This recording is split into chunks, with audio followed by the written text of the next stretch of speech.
the interesting pattern in your career is that, yes, you changed fields, and you certainly took risks. But once you landed here in Montreal, you haven't changed. You haven't changed cities, and so my question is, why did you stay put? Were you tempted? Were you given offers to leave?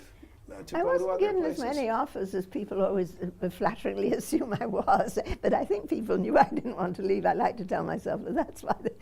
But anyway, neither here nor there. Certainly I had some offers.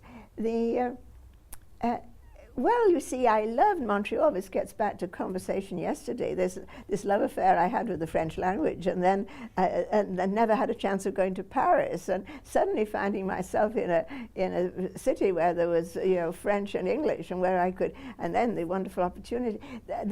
I really think, and the last time I was in England, I was saying this to somebody, and I love England, of course. I don't think that I would be happy living for long in a monolingual culture. I don't think I'd be happy living in England, just hearing English. Of course, in London you hear everything, but I wouldn't be happy living in France. I have no wish to go. I'm very happy visiting France or Italy. These are the languages I speak. I want to, I really like this mix. I'm changing all the time. I go to the grocery store, I'm talking French. I'm going somewhere else. My concierge only speaks English. He's from Nova Scotia. I'm only speaking English. I'm back and forth. This is very good for the brain. You know that. It's been shown. This switching process is very good for your frontal lobes. It's to me, it's part of the whole richness of life. And to me, because language is very important to me, I don't have many other skills. It's to me very, very important. So that was a huge plus for Montreal, a huge plus.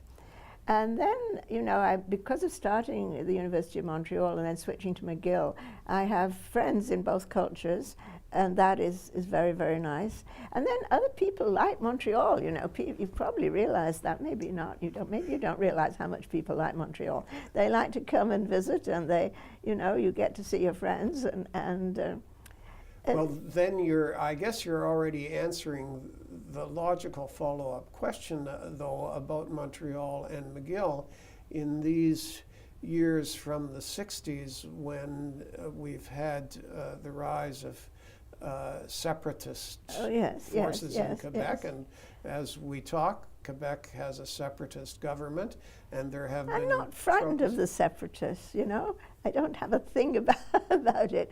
I don't know what will happen to Quebec in the distant future. We've seen all those northern countries in Europe that gradually split off, and all those other countries.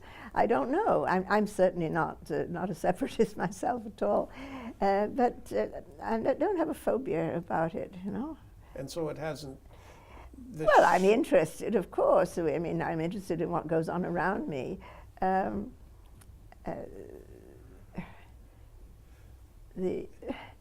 Not really. You're presenting yourself as a happy Montrealer. I'm very happy. As an advertisement for Montreal. Well, I love Montreal, but I know a lot of people who love Montreal,